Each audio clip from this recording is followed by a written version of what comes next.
Alléluia, Alléluia, Alléluia, Alléluia, Alléluia, Alléluia, Alléluia. Frères et sœurs, bonjour. J'espère que vous allez bien.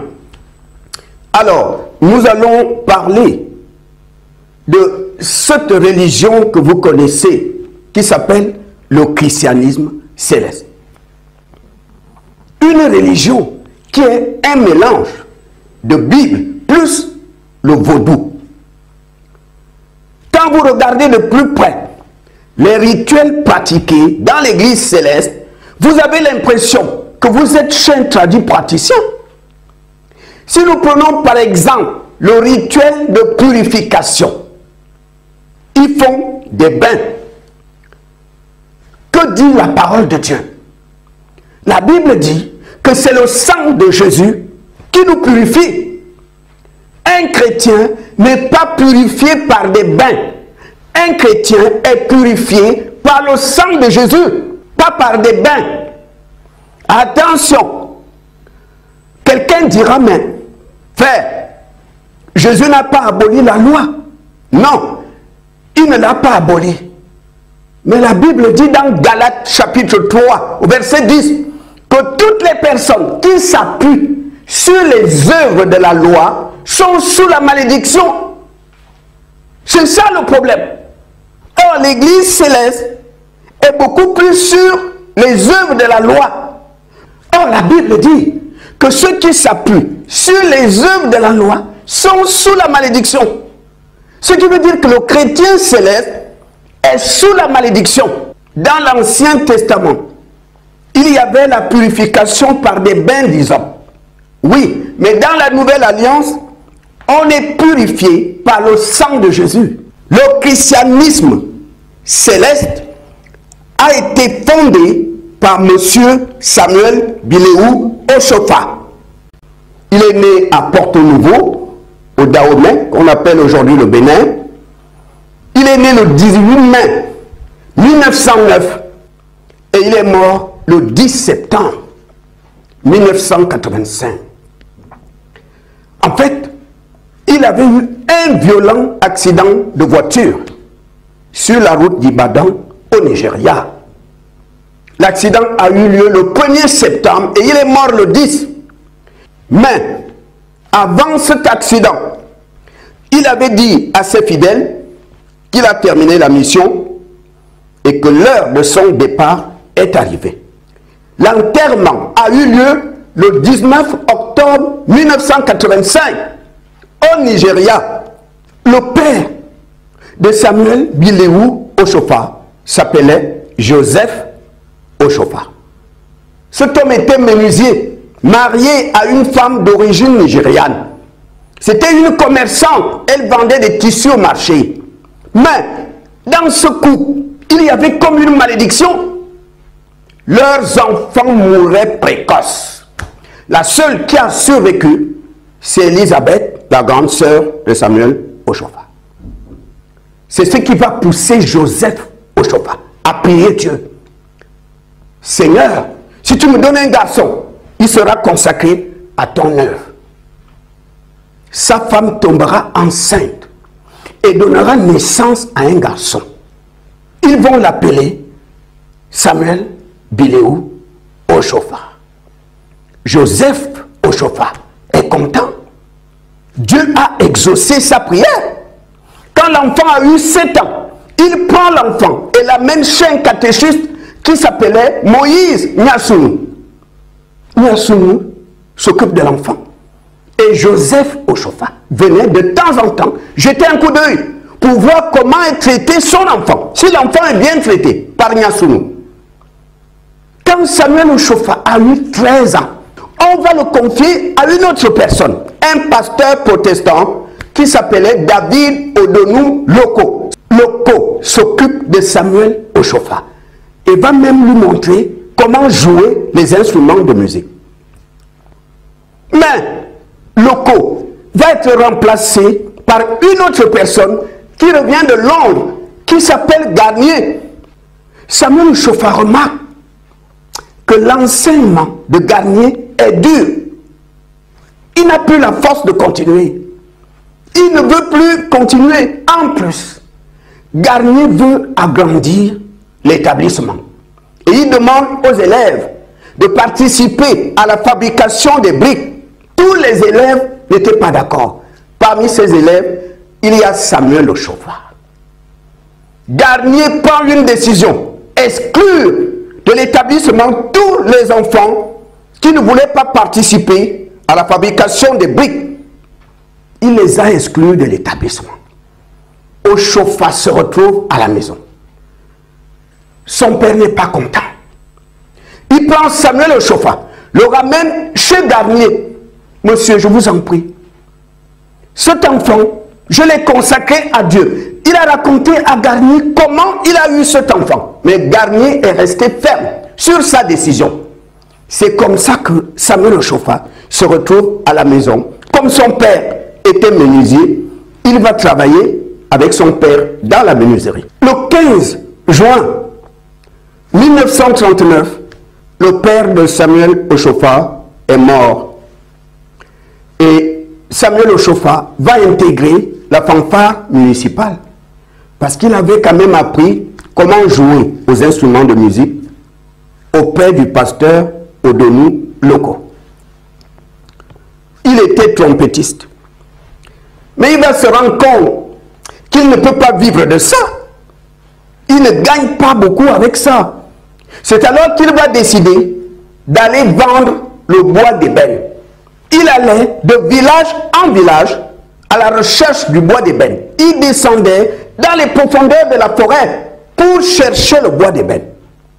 Au mois de mai 1947, il traverse le fleuve Ouémé avec un piroguier. Mais ce piroguier va manger sa friture. La friture qui appartenait à Samuel le chauffard. Et après, il se retrouve avec de violentes douleurs. Il a mal au ventre. Et c'est Samuel le chauffard qui prie pour lui. Après cette prière, la douleur disparaît. Le piroguier est étonné. Cet homme a prié pour moi. Et la douleur est partie. Et il va confesser à Ochofa ce qu'il avait fait. Il lui dit, tu sais, j'ai mangé ta friture. Peut-être cette douleur, c'était la punition de Dieu. Il a eu peur de Samuel Ochofa. Et il va l'abandonner seul dans la forêt. Il est parti. Il est rentré au village. Samuel Ochofa se retrouve seul dans la forêt. La pirogue est là. Mais Samuel Ochofa ne veut pas prendre de risques. Il ne sait pas conduire une pirogue. En plus, il ne sait pas nager. Il va passer 3 mois seul dans la forêt. 3 mois, il vivait du miel et de l'eau. Un jour, il y a eu l'éclipse solaire. Il n'avait jamais vu ça. C'était sa première fois. Il a peur. Il s'est mis à genoux pour prier Dieu. Alors qu'il priait, il entend devant lui Luli, Luli, Luli, qui signifie grâce, grâce, grâce. Quand il ouvre les yeux, il voit un singe qui avait des ailes, un singe blanc, un singe tout blanc. La mâchoire supérieure avait 2 dents pointues, la mâchoire inférieure 2 dents pointues. À côté de son pied, il voit un serpent marron qui avait le cou gonflé et une petite tête comme si le serpent voulait le mordre. Samuel Ochofa prend le serpent marron. Il a commencé à caresser le serpent. Ensuite, il a laissé. Devant lui, il voit un oiseau qui avait un beau plumage qui ressemblait à un paon. La vision disparaît. Un jour, il s'est dit que même si je ne sais pas conduire une pirogue, même si je ne sais pas nager, c'est pas grave. Je vais monter dans la pirogue et me laisser entraîner par le courant. C'est ce qu'il a fait. La pirogue viendra échouer pas loin du village Angongé. Quand il descend de la pirogue, la première personne qu'il a vue, c'est M. Yessoufou. Yessoufou est étonné parce que tout le monde était convaincu qu'après 3 mois dans la forêt, que c'est sûr qu'il est mort. Le 29 septembre 1947, alors que Samuel Ochofa était chez lui, en train de prier avec les autres, il aura une vision. Il a vu une lumière comme les phares d'une voiture. Et dans cette lumière, il y avait un être resplendissant. Les pieds de cette tête ne touchaient pas le sol. Et cette tête a dit à Samuel Ochofa, n'aie pas peur, le Seigneur de toute la création te confie une mission. Tu vas fonder une religion dont les membres n'adoreront que Dieu seul. Frères et sœurs, voici comment Satan a trompé Samuel Biléou Ochofa. Le diable savait qu'il a en face de lui une personne qui ne connaissait pas beaucoup la parole de Dieu. L'œuvre de Jésus est parfaite. Dieu n'a pas besoin de créer une nouvelle religion. Frères et sœurs, depuis l'Ancien Testament, les hommes de Dieu ont parlé de la naissance du Messie. Que le Messie allait venir. On l'a vu. Il a été à la croix, il a été crucifié. Le troisième jour, il est ressuscité et il est parti. Jésus n'a pas dit, j'ai fait ce que j'ai fait, mais attention, une nouvelle religion arrive. Jésus ne l'a pas dit. Il a dit, annoncez tout simplement la bonne nouvelle au monde entier. Un ami qui s'appelle Jude, il est pasteur. Il avait dit à sa femme qu'il voulait faire un jeûne d'1 mois. Et il est allé s'enfermer dans l'église. Il a laissé son portable avec sa femme. Il a dit à sa femme, si quelqu'un m'appelle, tu peux répondre, je suis occupé, je fais un jeûne sec d'1 mois. Il est allé s'enfermer dans l'église. Il faisait le jeûne. Le troisième jour, alors qu'il était à genoux, en train de prier, il a entendu une voix. Mon fils, je suis le Seigneur ton Dieu. Je veux que tu ailles tout de suite prier pour Julien. Julien, c'est qui? C'était un handicapé, un infirme de leur église. La voix lui a dit, je veux que tu ailles prier pour Julien. Tout de suite, je veux le guérir. L'homme de Dieu prend la voiture. Il est allé chez Julien. Il trouve son père au salon, sa mère à la cuisine. Papa, maman, bonne nouvelle. Dieu m'a parlé, ça ne fait même pas 1 heure. C'est pour guérir votre fils Julien. Il est où? Ils sont allés chercher Julien dans la chambre. C'était un infirme. Il ne marchait pas. On l'amène au salon. Jude commence à prier. Seigneur, c'est toi qui m'as envoyé. Il a prié pour Julien, aucune guérison. Les parents se sont fâchés. Parce que pour eux, cet homme se moque de leur fils. Quand Jude est rentré, il retourne faire son jeûne. Il a demandé Jésus, qu'est-ce qui s'est passé? Pourquoi ça n'a pas marché? Le Seigneur lui a dit, n'est-il pas écrit dans 1 Corinthiens chapitre 8 qu'il y a d'autres seigneurs? Tu as entendu, je suis le Seigneur, et tu as cru que c'est moi, sans même vérifier si c'est moi. Alors que la Bible dit qu'il y a d'autres seigneurs. Dans toutes les visions de Samuel Ochofa, jamais Jésus s'est présenté à Samuel Ochofa en lui disant, je suis Jésus. Dans 1 Corinthiens, chapitre 3, l'apôtre Paul a dit, je ne peux pas vous donner de la nourriture solide. Je vous donne juste le lait, parce que vous êtes encore charnel. Il y a des niveaux dans la connaissance de Dieu. Il y a des gens qui sont au niveau du lait, d'autres la nourriture solide. Samuel Ochofa, on l'a exclu de l'établissement. Il était au CM2. Lorsqu'on l'a confié aux pasteurs locaux, il avait 13 ans. Et quand Garnier remplace locaux, Garnier a exclu Ochofa de l'établissement. Le gamin s'est retrouvé à la maison. Son père était menuisier. Il a grandi à côté de son père, en lui donnant un coup de main puisqu'il était menuisier. Ochofa n'a pas repris les cours. Il était chrétien, oui, mais pas mature. Un adolescent qu'on exclut de l'école, à la classe du CM2, qui arrive à la maison, travaille avec son père, grandit à côté de son père. quelle maturité spirituelle il pouvait avoir. Quelle maturité spirituelle. Il était chrétien, oui, mais pas mature. Oshopha n'a même pas fait le test pour savoir si l'esprit qui est en face de lui, c'est le Seigneur Jésus ou les autres seigneurs là. Les autres seigneurs là qui sont des anges déchus, qui font tout pour tromper les enfants de Dieu. C'est pourquoi, lorsqu'un esprit se manifeste devant toi et te dit qu'il est Gabriel, il est important de vérifier si c'est le vrai. Parce que les anges déchus, pour tromper les chrétiens, prennent les noms des vrais anges de Dieu. Mais si tu ne fais pas le test, comment tu sauras que c'est le vrai Gabriel? Tu le sauras comment? Le test, c'est le nom de Jésus. Ok, tu dis que tu es Gabriel. Est-ce que tu peux prononcer le nom de Jésus? Zéro. Satan et ses démons peuvent prononcer tous les noms qui existent, sauf le nom de Jésus. Sauf le nom de Jésus. C'est pourquoi, pour être sûr que l'esprit qui est devant toi, c'est bien Saint-Michel, il faut faire le test. Tu lui dis, ok, tu es Saint-Michel. Est-ce que tu peux prononcer le nom de Jésus?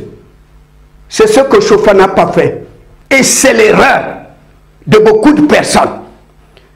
Quand un esprit dit, je suis le Seigneur, tout de suite, la personne pense qu'il s'agit du Seigneur Jésus. La Bible dit qu'il y a d'autres seigneurs. Il y a d'autres seigneurs. Comment tu sauras que celui qui te dit Seigneur là, c'est Jésus ou les autres seigneurs là? Si tu ne vérifies pas, comment tu le sauras? Je suis le Seigneur. Tu dis, ok, est-ce que tu peux prononcer le nom de Jésus? Parce qu'un démon ne peut pas prononcer ce nom. Le diable ne peut pas le prononcer. Si tu ne fais pas ce test, comment tu sauras que l'esprit qui est là, c'est le vrai Gabriel ou pas? Comment tu sauras que l'esprit qui dit Seigneur là, c'est le Seigneur Jésus ou bien les autres seigneurs là? D'où l'importance de faire le test. Ce que Chopha n'a pas fait. La Bible dit dans Amos chapitre 3 verset 7 que le Seigneur, l'Éternel, ne fait rien sans avoir révélé son secret à ses serviteurs, les prophètes. À chaque fois que Dieu compte faire quelque chose, il avertit ses serviteurs, les prophètes. Tous les prophètes ont parlé de la venue du Messie, qu'il allait mettre en Israël. Aucun prophète a dit qu'après le Messie, attention, après le Messie viendra une religion.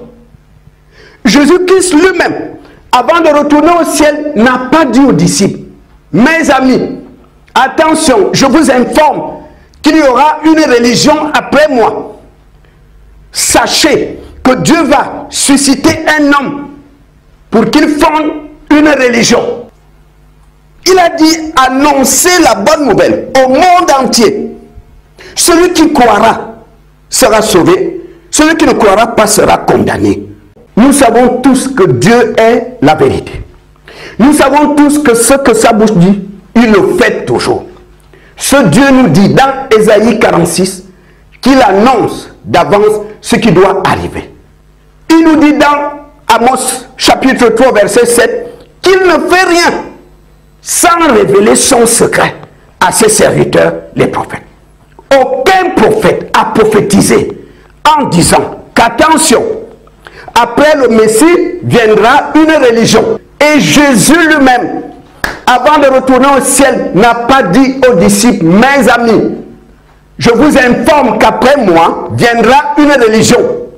Ni les prophètes, ni Jésus, personne n'a parlé de la religion de Chopha.